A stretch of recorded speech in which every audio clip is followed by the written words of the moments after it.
That's it, with me, Lawrence. And me, Rishi. It's been a few weeks. Yeah. Firstly, I want to say thank you for those that have listened. We've had some good feedback in terms of the way the first one went, which was obviously a bit of a trial. We've not done anything like this ever before in our lives. And it's gone global.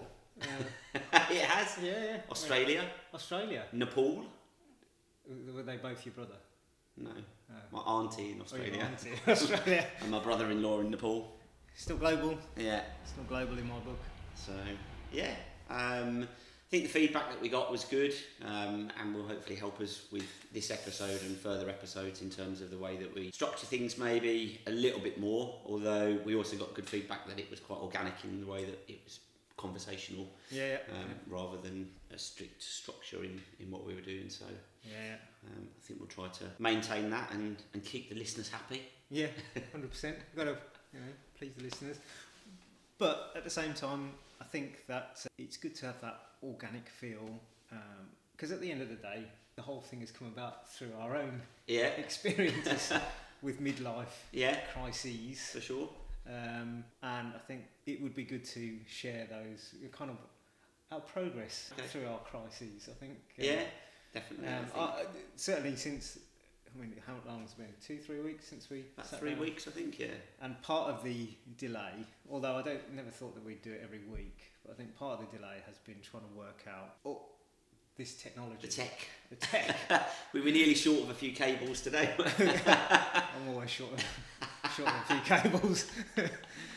But trying to work out the tech, and actually it wasn't as hard as I thought it was going to be. Yeah, no, I think I spoke to one of my friends who does a podcast as well, and he gave me some pointers in the direction of what programs to use in order to set things up. Yeah.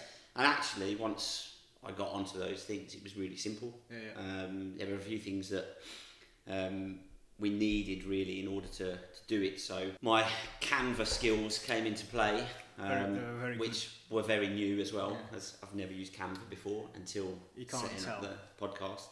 Actually, you can tell, yeah. Because the picture quality is not great, is it? For our little thumbnail of the podcast. It's partly down to technology. Well, yeah. So I think we should have a bit of a better setup this week. Yeah, I think so. Yeah. And that was, again, technology is something that we're trying to embrace as we get older. Yeah, 100%. Because otherwise we will get left behind. So doing things like this forces you to have to use it, which I think is good. And actually, for anybody else that is going through something similar, maybe not setting up a podcast, but worrying about technology, it's actually not that hard. No. When you sit down and I think you can get a bit scared of it. Oh, definitely.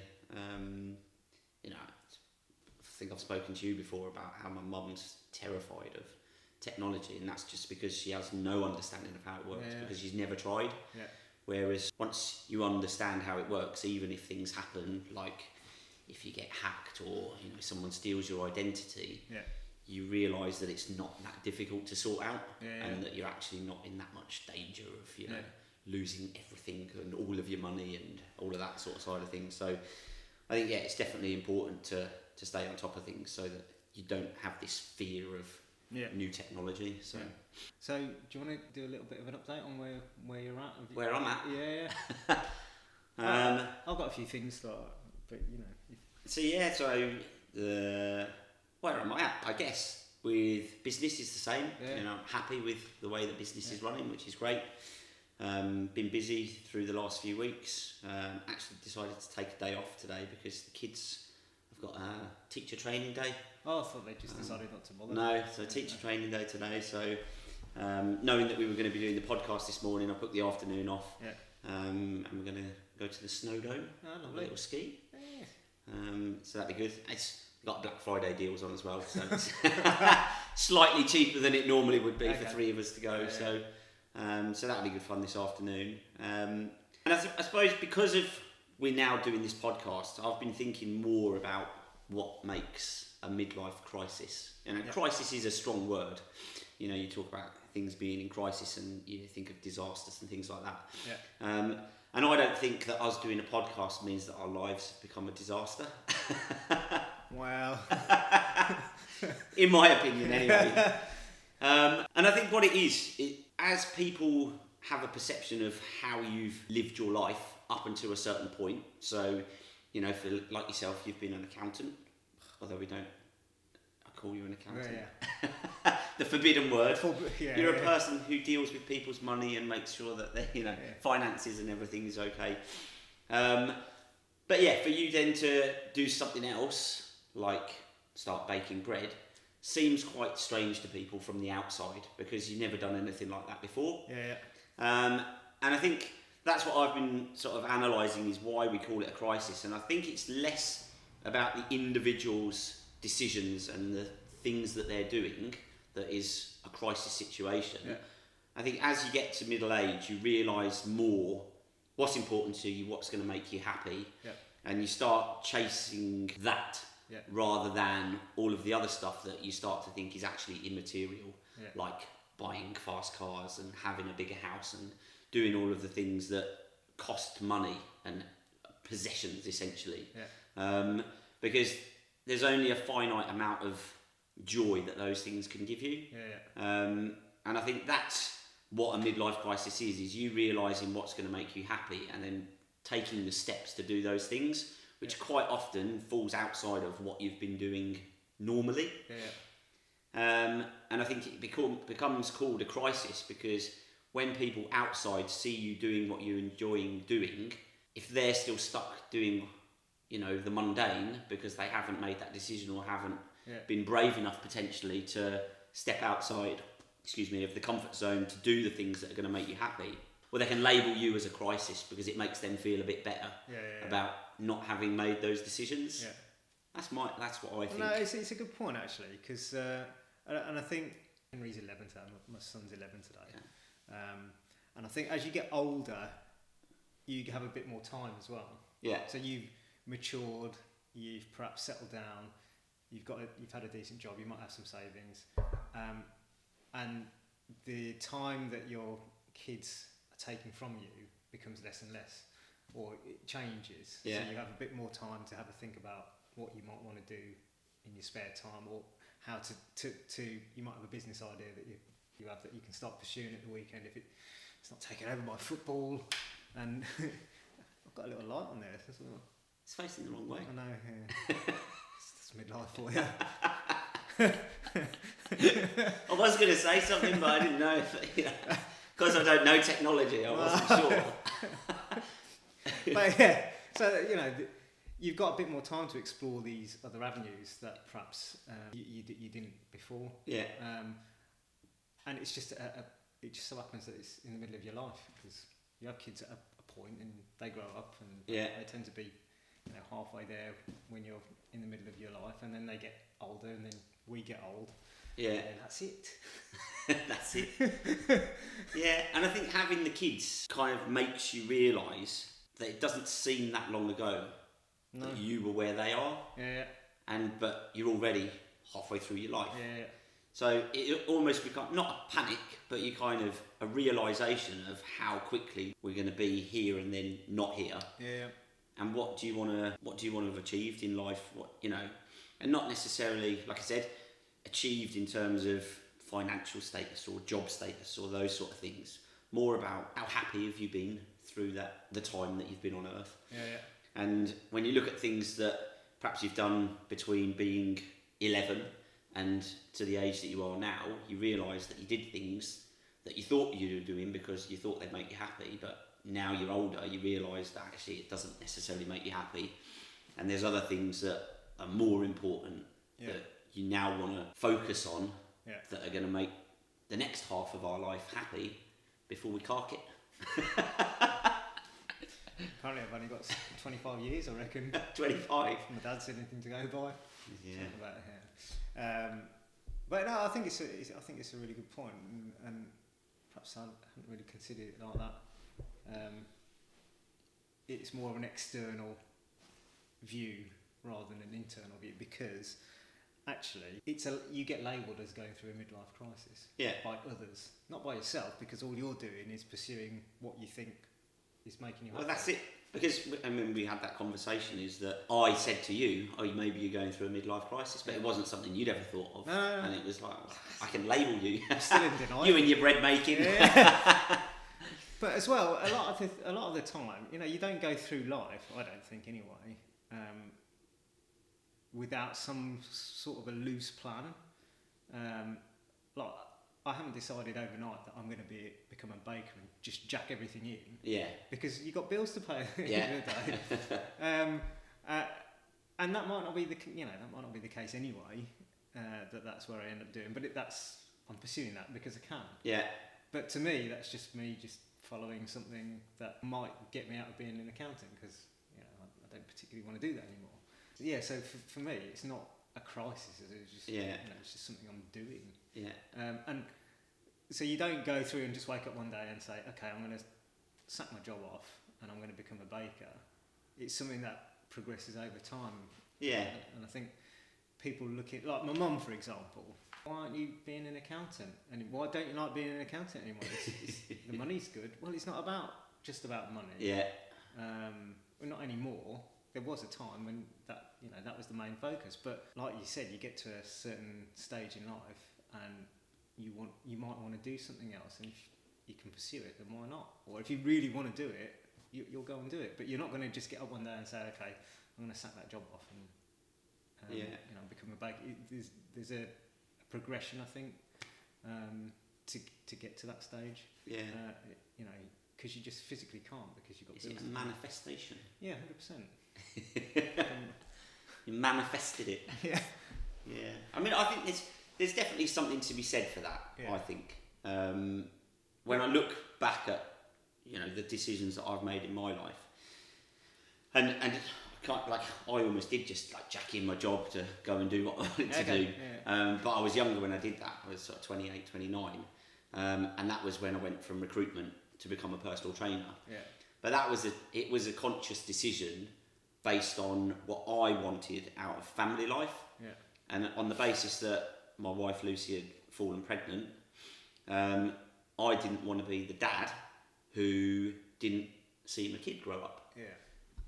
So, and like, to be fair, being in recruitment at that time was also really, really difficult. Yeah. Because of the financial crisis and the fact that there weren't many jobs and lots of candidates. Yeah. And essentially, it's a sales job of selling people into jobs. And so it was a tough industry to be in, and it wasn't making me happy, even though the money was fairly good. And I've always been involved in sport, and I think potentially knew that at some point my life would go down that path. Yeah. That was just the catalyst that pushed me in the right direction, I think. Say you were 29 then, but if you pick that up and done that 10 years later, when you're 39, that would potentially be viewed as a midlife crisis. Yeah. But actually, it wasn't. It was a calculated thing where you said, okay, this is what I want to do. And you worked out the steps that you needed to get there. And I think you can do that at any point in your life. Yeah. So it's not necessarily a crisis, and not something to shy away from just because other people think, oh, you're going through a midlife crisis. Yeah. So yeah, I don't think there's anything wrong with it. No. Let's dispel the myth around midlife crisis. Yeah. It's not a real thing. It's not a crisis. No. It's. I have seen someone else. So when we were looking at doing the podcast, I did a bit of research to see if anyone else is doing similar topics to us. And there is a guy, an American guy, who's quite a successful businessman in the hotel industry. I can't remember his name exactly, but he calls it the midlife chrysalis. Instead of crisis, because it's like a time where you change from one thing to another. I suppose is the concept, like a caterpillar to a butterfly, obviously. And he describes it as that. So it shouldn't be described as a crisis. It should be described as, or it should be embraced as something that's positive. In that you're just making a change from one way of living your life to another way that actually makes you happier. Yeah, I like that. So, midlife chrysalis. Yeah. So we are just turning into butterflies by doing this podcast, essentially. I think I might be turning into... Although I think the life of butterflies is not very long. So. Yeah. See how we go. Yeah. Yes. Yeah, it's not over yet. That's true. No. But, well, okay. Midlife chrysalis. Midlife chrysalis. Good stuff. So what else what sort of feedback did you get from So, some of the people you know. So obviously, we're not a huge audience yet. No. We're building. Did you find how many listeners have so far? There was 50. A grand total of 56. 56 listeners so far. There you are. So if we just aim to double that off this one, yeah. I'll be more than happy with that. 56 is better than 6. 6, yeah. It's true. But yeah, no, that's very, very similar to the feedback that you'd received. Yeah. I think they liked the organic nature of it, which I think we can maintain. Yeah. Bounce off each other. No awkward silences. No. Yet. I'm sure we can find some. Oh yeah. That'll be plenty. But I think it seemed to be, from the people that I'd spoken to anyway, quite we're obviously not the only people that go through. Relatable. Yeah, relatable. That's a word. Yeah. Yeah, we're obviously not the only people that go through this. It can be anybody, men, women, not children. Not children. Yeah. Can't be middle-aged. No, Can't be midlife.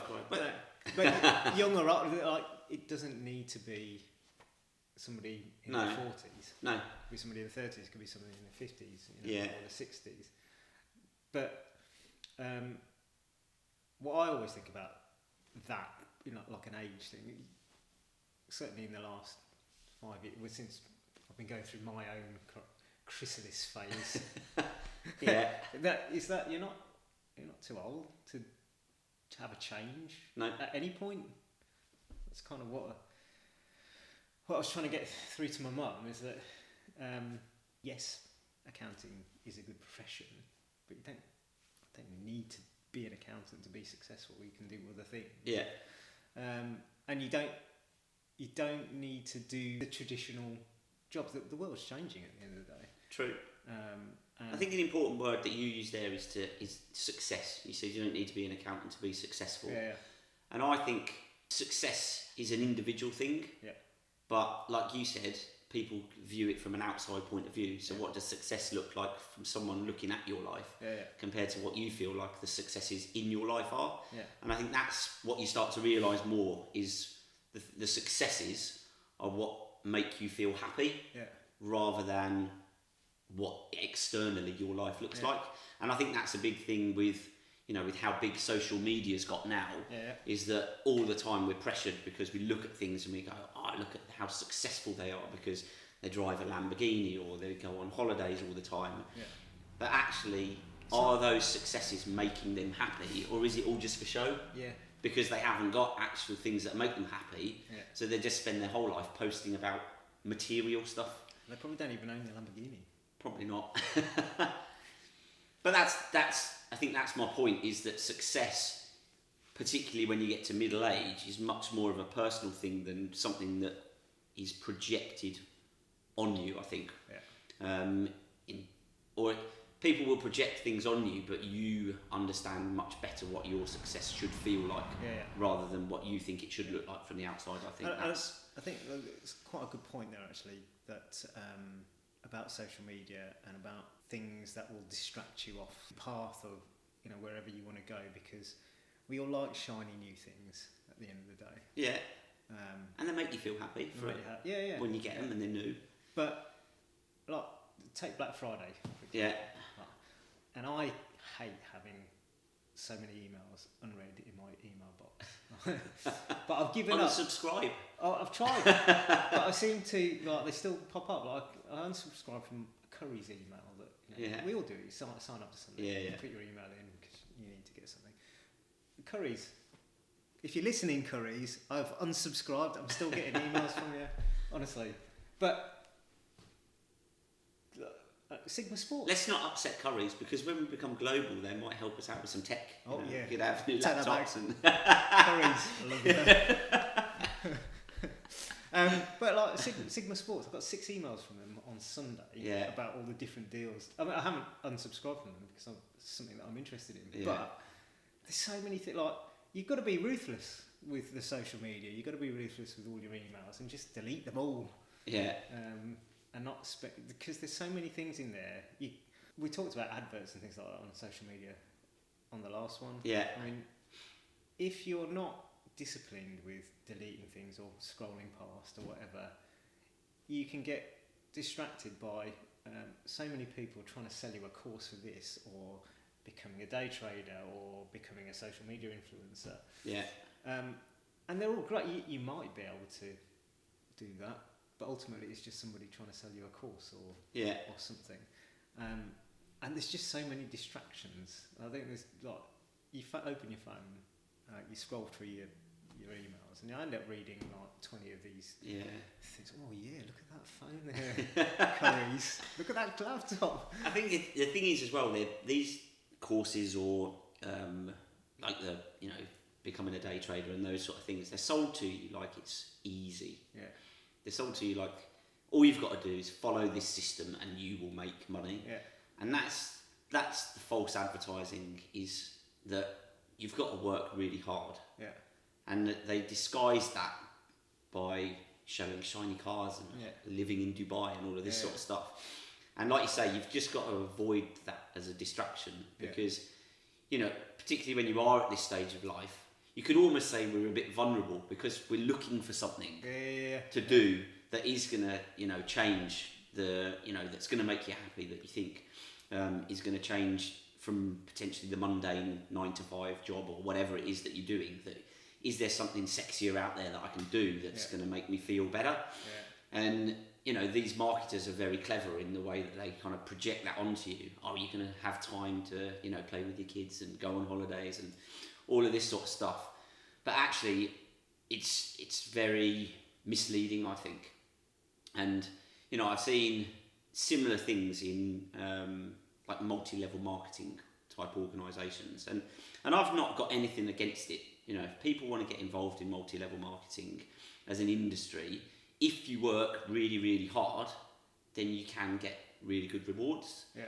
But the concept that they portray is that isn't the case. It's kind of because it's all this glam and happy lifestyle and stuff like that, and they don't really show you what's going on behind the scenes. Yeah. And I've got a mate who is quite deeply involved with that, and he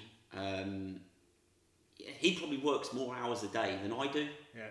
Because he's constantly having to post on social media. That becomes a job. Yeah. If that is your way of promoting your business. Yeah. And there's lots of those things that I kind of think, well, that's great, but when I'm out having my free time at the gym, I don't want to think I've got to post a picture of me doing this in the gym, or I've got to do this to show people that that's how I enjoy my free time. Yeah. I just want to go and enjoy it. Yeah. And I think that's what happens with these social media type or influencers or whatever, is that even the time that they have to go and do the things that they enjoy becomes a job because they have to show it. Yeah, I think it becomes planned as well. It's not like a spontaneous. Like I'm just a bit concerned that this has gone off. Oh. Do you want to check it? Yeah, I'll check it. Yeah, no, we're all good. Still going. Still just going. Saving battery or whatever. Oh yeah, who knows? Who knows? Still going there. That's the main thing.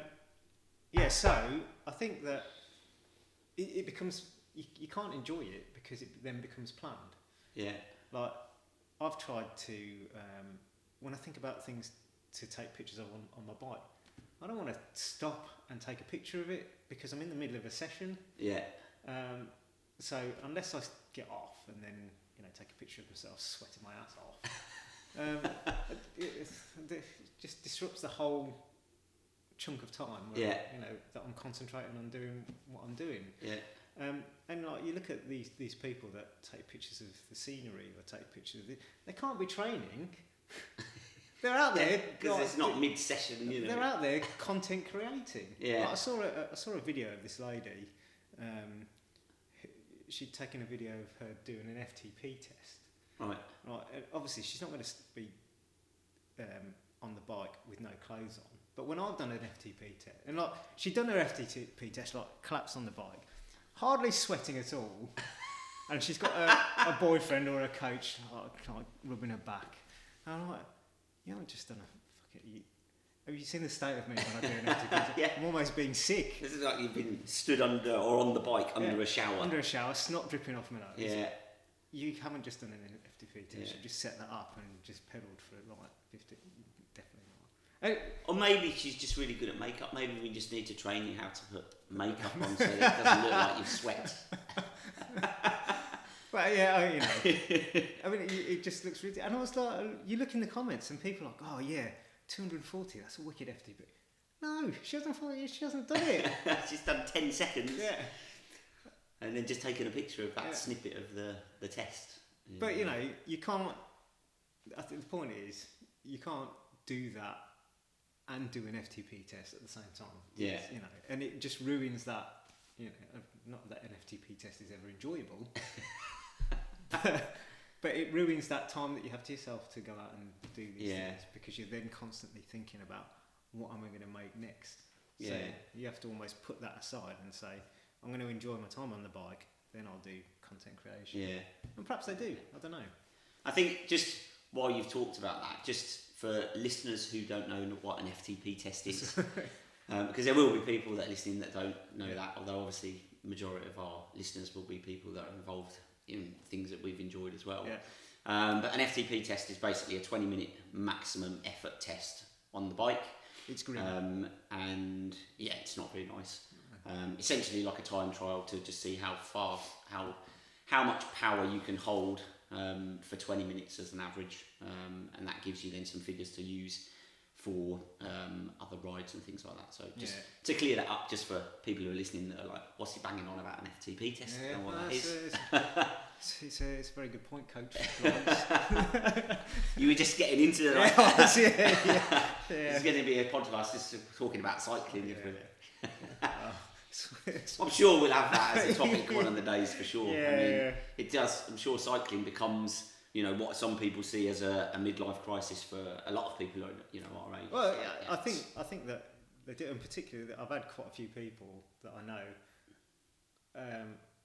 that have said to me, "Are you still an accountant, or is all you do is ride a bike?" Because that's all I post about, riding my bike. And there's other things I post about now, but there was a time when that was a lot of the stuff that I posted about was riding my bike and training, because that was it is a large part of my life. Yeah. And is that a midlife crisis? No, because that's something that I enjoy. Well, that's it. But and it's planned. It just so happens that that's all I post about, because that's what I enjoy doing. I don't want to. Who wants to see me tapping away on a computer on a spreadsheet? Nobody. This year I saved such and such a client £200 on their accounting. You know, people might want that. They'll be like, oh, he's good at his job. Yeah. We'll hire him. But if you get hired, you don't want to get hired, do you? Because then you have to do more work as an accountant. Scrap that. Yeah. He's rubbish at accounting. I'm going to cut don't that out. hire him. Yeah, I'm going to cut that out.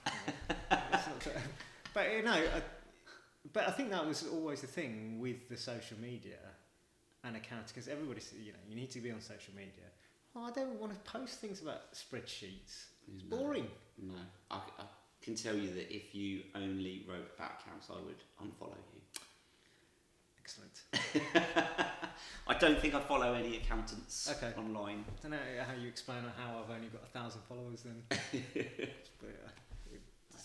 But, well, neither of us have succeeded at being influencers yet, have we? There's time yet. That's it. We're still in the midlife. We could start posting every day, and people would say, "Oh, he's having a midlife crisis. He's posting every day." But I mean, that's back to your point on your friend who is the multi-level marketer. Yeah. You've got to be posting all the time if you want to make any success out of social media. Yeah. You've got to be all over it, and it's hard work. Yeah. I mean, I haven't even worked out, because I don't have actually I have got a TikTok account, but I've posted nothing on it. Right. Because I haven't yet worked out if with TikTok you can post the same content onto TikTok as you do Instagram and Facebook, but in one post without having to write more than one post. No.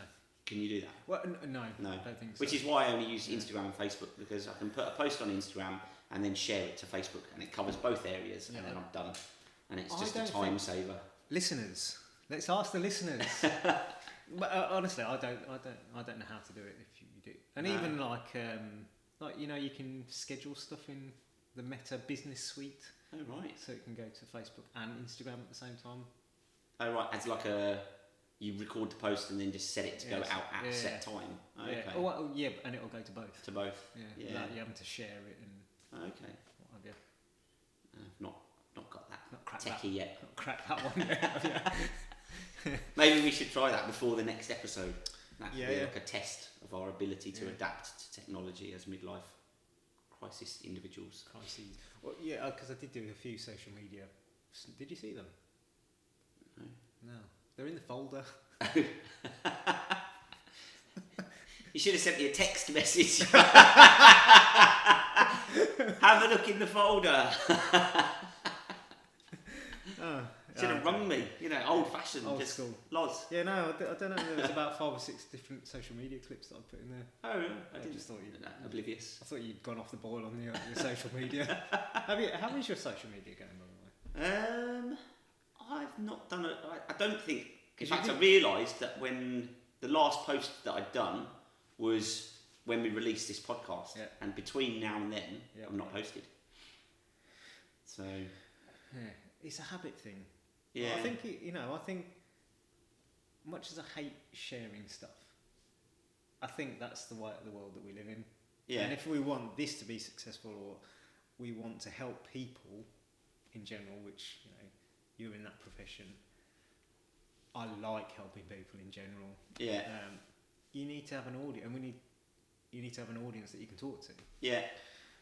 And social media is just part of that, I think. That's true, yeah. And I think definitely the social media accounts that I follow the most are where you actually get to know the person. It's not just pictures of someone doing stuff all the time. It's where they've done some posts where they talk about what they're doing, or you get some sort of insight into them as a person rather than just what they look like doing what they do. Yeah. But again, it becomes a thing that, like I say, has to become a habit of something that you do regularly, because otherwise it just doesn't get done. Because you're like, oh well, I've got to sit down and do this, and most of the time, because I hate the sound of my own voice. And you always think you look weird when you've recorded a video. You go, that's why we've done a podcast. Delete that, record again, and you end up doing like 20 takes, or you said something, too many ums and ahs. That's Lucy takes the mick out of me all the time for like saying when I'm doing a post. So I'll notice that when I've done a post, and I'm like, I can't post that because it just sounds terrible. Yeah. And by the time you've thought about posting it and what you were going to do, you've spent half an hour doing nothing, and then you're like, oh, sod it, I'll just have a cup of tea. Yeah, and don't post it. And don't post it.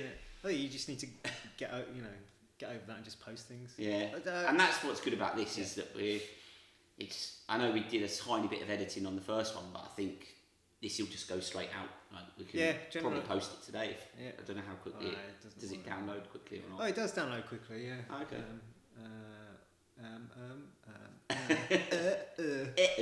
So if it's downloaded, all you've got to do is send it to me, and I can get it on Buzzsprout.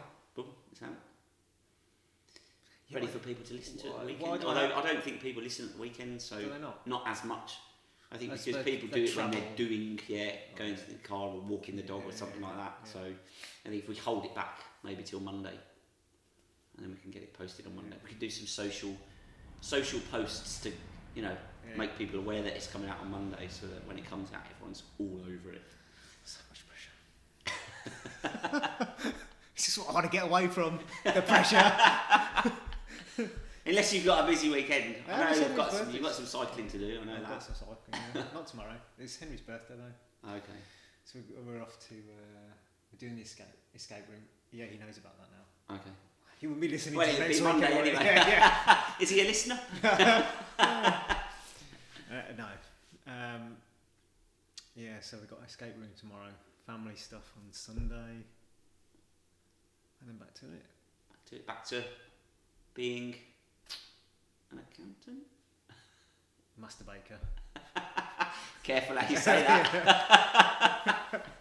Should we wrap up? I reckon it's been good. It's been over half an hour. Over an hour? No, definitely not. But so over half an hour. We'll do a little bit of editing and it'll come down to about 30 minutes, I reckon. Yeah.